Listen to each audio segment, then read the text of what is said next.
I'm guessing this is it. Yeah, I'll start.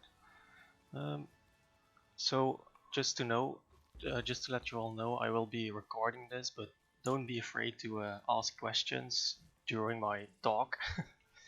You can always interrupt me, or when I say something that's not right, you can always interrupt me. So, welcome to the Scrapper training. I will be going over main goal of Scrapper, what the different traits are, the skills, weapon and sigils, armor, runes, the food you can take, and I will give some demo of real life situations. But before I do, oh wait, maybe I will also share my screen on Discord, go live, like this, so everybody can follow. Okay, first, before we go into the good stuff, we go to settings and um, enable some things that will make your job as a scrapper and the party easier.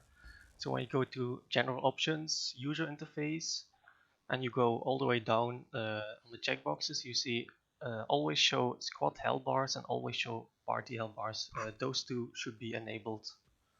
What you can also do is enable thick party health bars or thick squad health bars. Uh, you can see that, yeah, the health bars will be thicker, so you can easily see the health of your party. I don't really like this thick squad health bars because it will clutter the screen a bit too much. So I like to run thick party health bars and then always show health bars. Try already mentioned this, but when you press P or you click the arrow next to the party viewer, you can uncheck the view as grid option, which will show only the people in your party, and you can easily see the boons and conditions they have.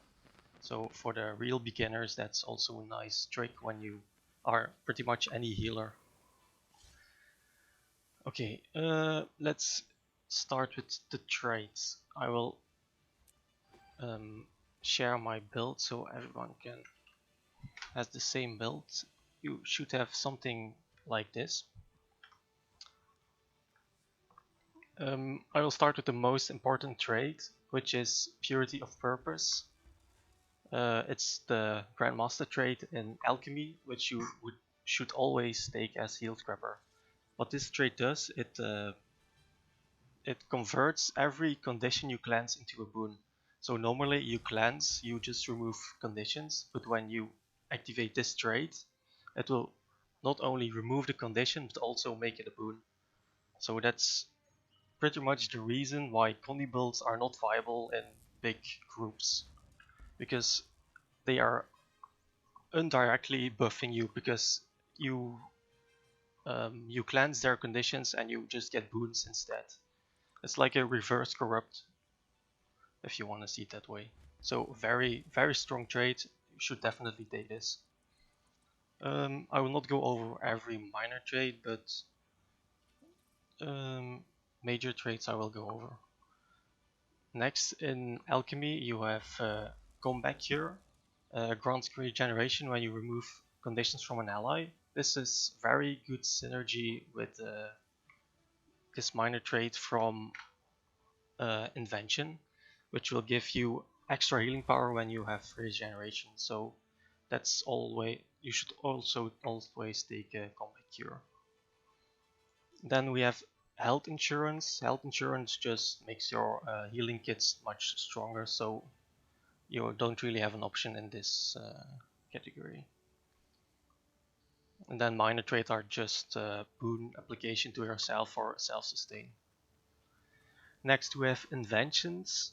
I will start to the left. You take ally ward or overshield, I mean. Overshield makes that protection is much stronger on you, so it makes you a lot tankier. It also gives cooldown reduction to shield skills, which makes shield actually a pretty viable option also if you don't want to run hammer. And you can also run this trait if you take shield for extra cleansing, but I will go into the weapons later. Next we have Mecha Legs. You could also take Suiting Detonation, but Mechalex is nice when you are facing Cloud and they have a lot of immobilization spam, cripple, and chill, so you don't fall behind. Suiting Detonation used to be better because it was healing when you blast, and you have quite some blasts. But now it is heal when you use tool belt skills, so it's still viable if you really need extra healing. But as a beginner, I would take Mecha Leaps. We already discussed this trait. Then we have Medical Dispensation Field, which is a big part of your healing actually. A percentage of healing you apply to yourself is shared with nearby allies. Yeah, it's big healing. You could also run anti-corrosion plating, which if you really want to max out all your condition clans, but I would recommend medical dispersion field for the healing, because you can have all the condition clans of the world, but if you can't keep your health high enough, it won't matter. Okay, that's that. The third and final trade line is Scrapper. In Scrapper you have gyroscopic acceleration, which is a very strong skill and of trait, and you should never replace it with any of these two. It makes that your well ability, so all your gyros gain super speed and have a bigger radius. So when I press my Purge gyro, it's a long range, but when I disable this trait, for example, and I press my Bulwark gyro, you see it's a lot smaller than before.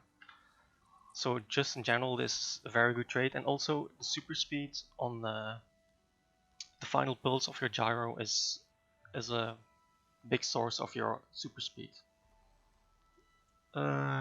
One thing to notice for the people that don't know what super speed is when you are not in combat, it's the same as swiftness. You get 33% more movement speed, but when you are in combat, super speed becomes especially strong because you get 100% extra movement speed.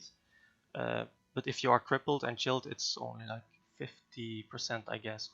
So in combat, super speed is much more strong than swiftness. Also, super speed is not really a boon. It does not stack in duration or intensity. So you should always try to not overlap your super speed and chain it all together for best uptime. Okay, that's that. Next we have Damaging Dampener, which gives you a lot more survivability. For example, on a range spike, all the damage you take will be delayed, and you have much more time to heal yourself or to stay alive. I would not take any of the other two traits. And finally, we have Applied Force, which gives you quickness when you are above health or my threshold. You could also run Adaptive Armor or Kinetic Stabilizer, but quickness is always nice to have, and I would recommend to take this. But if you really have trouble surviving, you can take Adaptive Armor. Or if you really want some extra stability because your Fire Brand is slacking, you can also take Kinetic Stabilizer. Okay, that's everything about traits. Are there some questions about this already? Okay, then I will continue with some skills. So the main goal of a scrapper is to heal, to cleanse, to grant super speed and swiftness. Your main cleansing abilities are your Health Kit 3, your Elixir Gun 3, and your Purge Gyro. You should never overlap these three abilities. Health Kit 3 is also Water Field, so it can also heal if you blast in it. It's a very strong cleanse when you are not moving, so when you dodge through a bubble, you can drop it in the bubble so people get cleansed in the bubble and get easily back to tag. Or when you are just staying still, it's very good cleanse. Next we have the Fumigate. It's your second big cleanse, which is from your elixir gun. This only applies to allies, so be careful, you will not cleanse yourself when using this ability. This is also nice when you dodge through a bubble. You can spray your fumes to your allies so they get cleansed and don't get stuck in the bubble. It's a very nice ability. And next we have the third big cleanse is your Purge Gyro, which is nice on the move. It's a light field, so you can blast it for more cleanses. Okay, next, your healing abilities. Most of the healing comes from your medikit, of course, but you also have your F1, your medikit toolkit. Your medikit toolkit is only self-heal mostly, so you should really keep it for emergency situations. Then we have medkit. Your medkit 1 is your go-to ability when you don't know what else to do, so you can just spam medkit 1 and will heal allies in a small area. So it's always nice to spam and when everything else is on cooldown. Medkit 2 throws forward some med packs, which is a nice burst heal. So when the group is over there, you can just throw it into the group, and everybody that needs help can catch it. Cleansing field, medkit 3 is mostly cleanse, so I would not take it. Yeah, it also heals, but it is mostly your big cleansing ability. You can blast it for more healing. Medkit 4 Vital Burst is also a nice burst heal skill like Medkit 2. And finally we have Infusion Bomb, which is mostly used as a blast finisher. Okay, that was, so we had cleansing, we had healing, super speed application. So because you take gyroscopic acceleration, all your wells end with super speed. So not on the beginning, but when my Purge Gyro ends now, you all get super speed. So this is also important to try not overlap your Bulwark Gyro and your Purge Gyro or your Sneak Gyro, because the super speed will not stack. Another big source of super speed is your Function Gyro. You can just, it's arranged, so when you see that allies are behind and cannot catch up to the commander, you can just place it behind you so they can catch up, so they get some super speed. And F1 is also a big super speed source, but you should try not to use F1 for only super speed, but also for protection and some cleanses. And your own heal, of course. Okay, super speed, then Sneak Gyro is your big stealth. Commander will call for smoke or gyro or stealth in general, then you can press Sneak Gyro. You can blast in it because it's a smoke field for extra stealth. Your blast finishers are Medkit 5, Elixir Gun 4. Elixir Gun 4 can be cancelled by weapon swapping when you press it, so you press 4 and then weapon swap, so you don't go all the way back, so that would be a bit stupid. And then another blast finisher is Shield 4, double tap it for the blast, but most people don't really use shield. But one thing you can do is when the commander calls for stealth blast, you can pop your Sneak Gyro, you can swap to shield 4, press shield 4, swap back to hammer and use all the other blast skills. So you get a total of 3 blasts only by the scrapper, and then the firebrand will also blast, and revenants will also blast for a lot of stealth.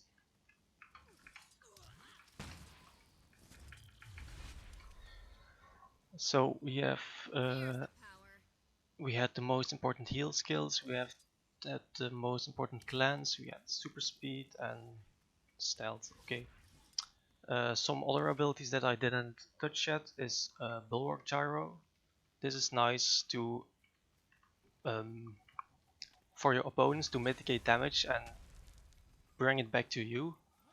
But it's also very dangerous on when the enemy has a good range spike and your party members take a lot of damage. All the damage will go to you, and or not all of it, but a lot of damage will go to you, and you can die. But that's why there's also some decent barrier on it. Next toolkit from Broker Gyro is Defensive Field. This is a very strong skill when range spiking, for example. I would always pop it when range spiking just to make sure nobody dies. Oh, I see question in chat. It's up to you. If you really want to max out your cleanses, could take you could take shield, but I would still recommend hammer because of the stun. But I will come back to weapon skills later. And also, when commander calls for a small step, you will pop your F4, your toolkit from your Bulwark Gyro. It's a small step. And mainly it's used to fill in the holes between step from your guardian. So when you see your party doesn't have step or someone has no step, you can just pop it. It also blocks projectiles, so that's also pretty nice. Okay, next F3, your toolkit from your Purge Gyro is not really priority, but you can drop it on downed enemies so they get less healing. So you see a bubble from your teammate, you see some downed enemies, you just drop F3, so they will get down more easily. Then you have your F2, your toolkit from your elixir gun. This is your only stun break, so use with caution. You should only really use this when you are really in trouble and it's a bit of your panic button. So you're stunned, you just press F2. It also gives some regen and some healing, but don't use it for regeneration or healing. You should only use it for the stun break. And yes, F1 we already talked about. It's your own self heal. It gives protection and gives super speed. Okay.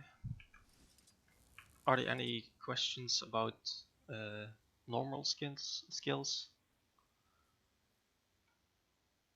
Okay, now I will go to weapon skills. Yes, function gyro.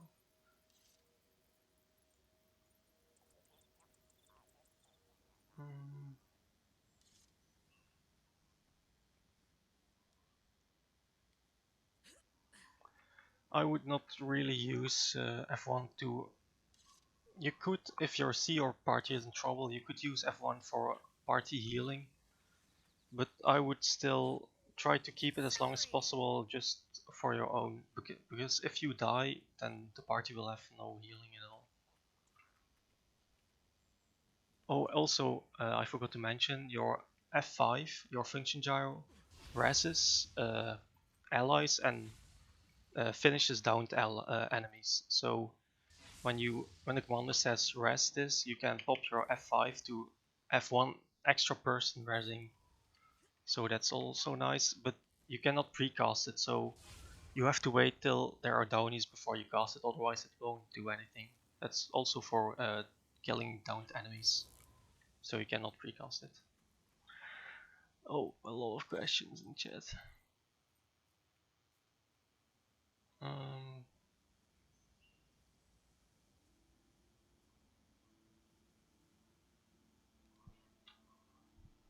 Okay. That's the skills. Let's go to weapons. So your main weapon will be hammer. Your one on hammer is just auto attack. You can use it to tag stuff. Your two is a whirl finisher. So when you have a cleansing or a light field and you use whirl finisher, you have cleansing bolts, or in a water field you have healing bolts. So it's nice extra healing or cleansing, and it also reflects projectiles. Next on the hammer is a rocket charge. You will dash forward. It's a very dangerous skill because you probably will have somebody targeted from the enemy, and when you you want to, for example, use your 3 from your um, elixir gun, but you are in hammer and you accidentally press 3, you dash into the enemy blob and you die. So very dangerous skill, but you can interrupt it. If you press it, you can move to elixir gun or medic kit and weapon swap to cancel it. So I will show you. So when I press my 3, you can elixir gun cancel. If you want to gap close, it's also nice to know you can cancel the last animation to move forward more easily. So that's good to know. Next on hammer is a shock shield. This is also a bit of a panic button. It's a 2-second block, and it's just when you dash through the enemy and you don't have any dodges left, you can press your 4 to survive. And finally, we have the strongest hammer skill, which is Thunderclap. When the commander calls for a range spike, you should use Thunderclap. It's a big stun and it's some decent damage, I guess. If you really want to, you can take Kinetic Stabilizer, which gives you stability when you use Thunderclap. If it hits enemies, for some more stability on range spikes. Next, you can also take Pistol Shield. Pistol is not really helpful, but you just have to take something on your main hand. It's just for tagging the bags. But most importantly, you have Shield, which synergizes good with these two traits in Invention. So all your shield skills give protection, and you will also cleanse on protection application. So it's for some decent protection application and cleansing. So if you really want to min-max your cleansing potential, you can take shield. And you also have with your 5 skill, you have a 2.5 second block, which is nice. If you double press shield 5, you also daze people, so it also synergizes with this if you want to take that for more stability. And shield 4 also blocks projectiles. So it's really up to you what you like the most. Sometimes hammer is more aggressive. You can use thunderclap on ranged bombs. But if you really are struggling and you want some extra protection and you want to tag some extra bags, you can run pistol shield, or you can do an extra blast with your shield 4 with stealth. Okay, any questions about weapon skills?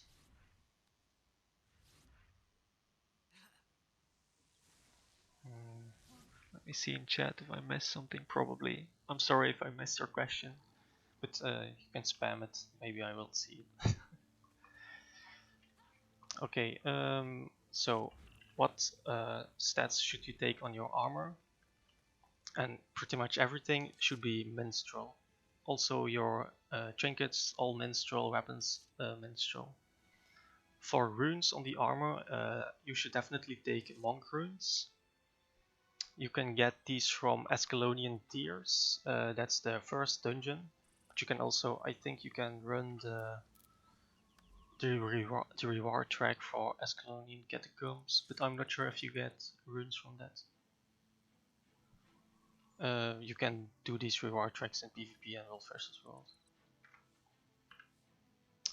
World. You could swap monk runes for water, but that's just less good option. Monk runes are really on your 6th rune, the extra healing is really helpful, which you don't get on water runes.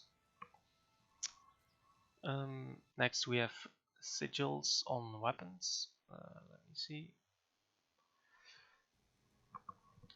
You should always take transference. Wait, maybe spam this. So you should always take transference for the 10% extra healing increase. And then you have an option. I have now benevolence, which is like sigil of bloodlust. It is stacking.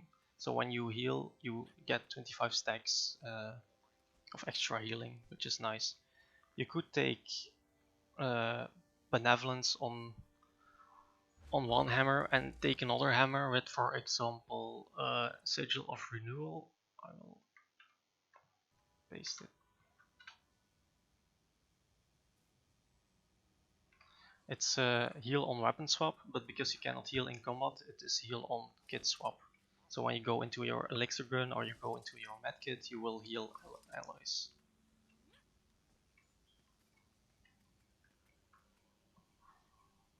Other traits you could take.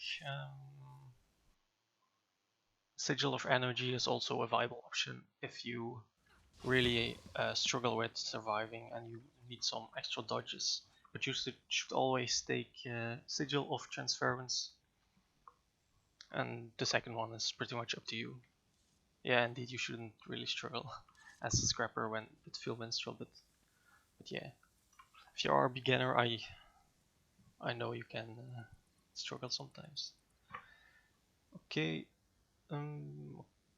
that's pretty much. Are there any questions on the stats and armor?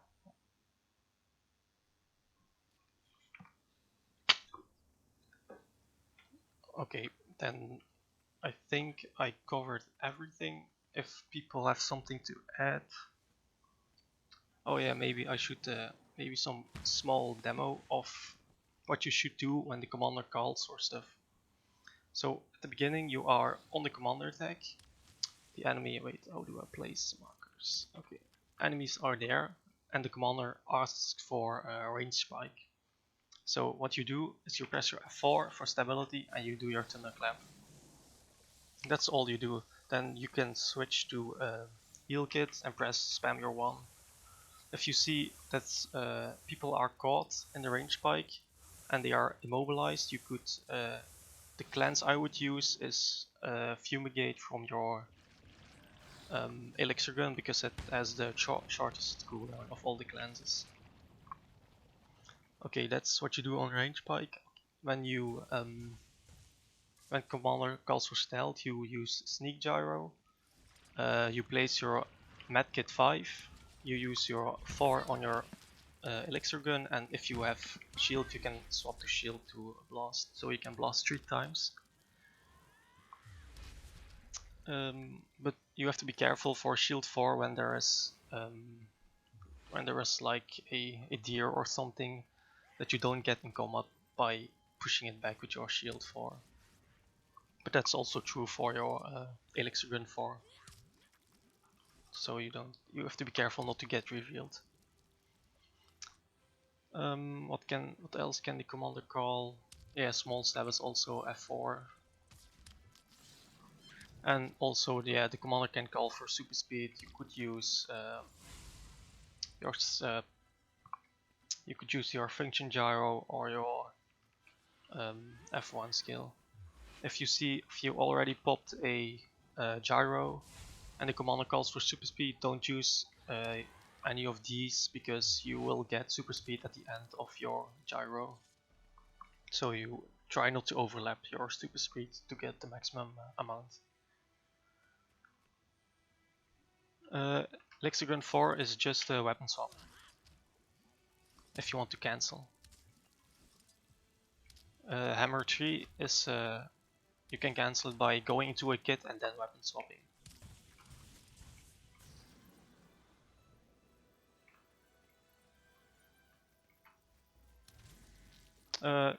No, you don't have to swap to another kit, but you can No, normally you have weapon swap.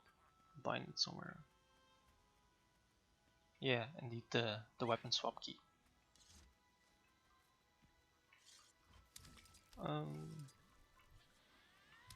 No problem. Okay. Yeah, of course, if commander calls for resing somebody, you should press F5 for extra res and res or heal the people that are resing with your heal kit 1.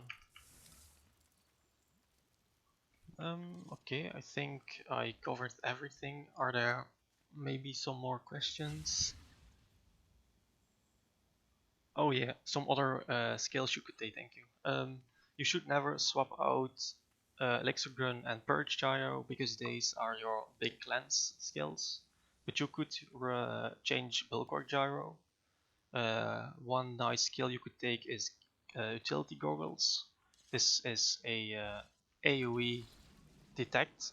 It's mostly used in GVGs and small scale, but if you see the enemy has a lot of stealth, you could say to the commander, I will rush forward with my hammer, I will cancel it, and I will press F4 to reveal the enemy, which can win you the fight.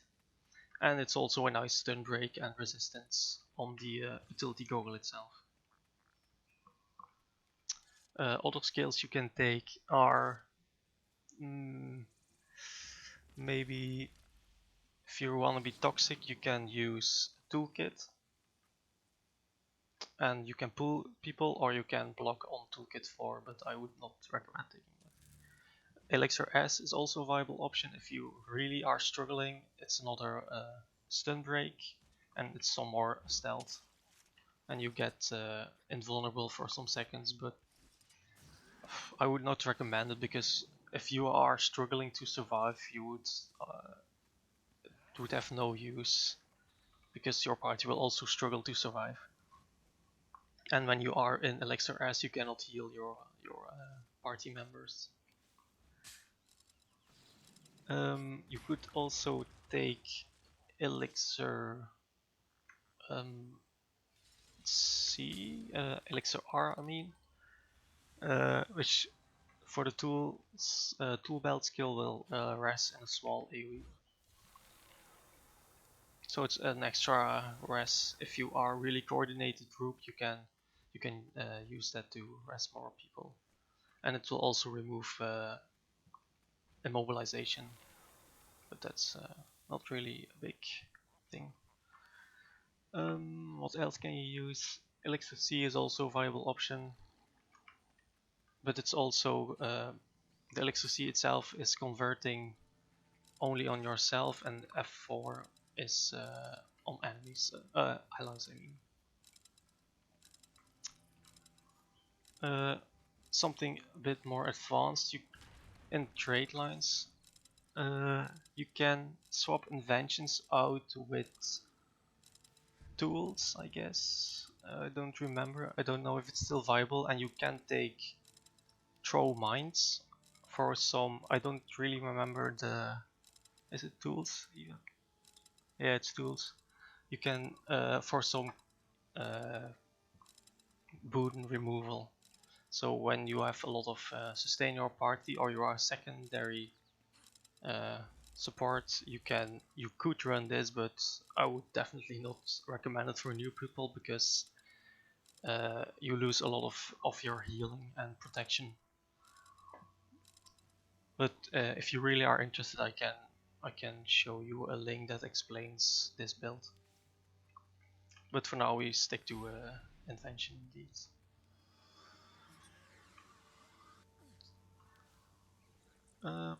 Okay, yeah, you could also take Elixir U if you really want to for some more super speed on the toss and some stun break and stability. It's also a pretty viable option. But Engineer U, there are a lot of decent skills you can take. But as a beginner, I would also I would always recommend Bulwark Gyro because you have your strong F4 for the stability. Okay, that's that. I think I covered everything now. maybe there are some more questions. Yeah, make sure to not murder yourself with the gyro.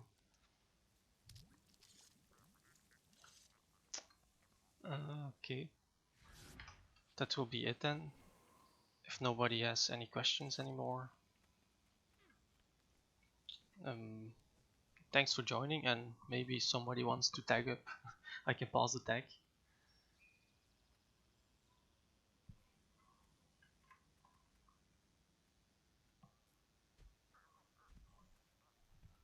Okay. I hope I didn't stutter too much. Not most. It was good. Thanks. Well, thanks for joining, everyone. You were perfect. There was no problem with your explanations. You were clear and concise. Thank you for that. Thank you for the feedback. Catch you guys on the flip side. Yeah, bye. If nobody wants to tag up, I will disband. Goodbye. Bye bye.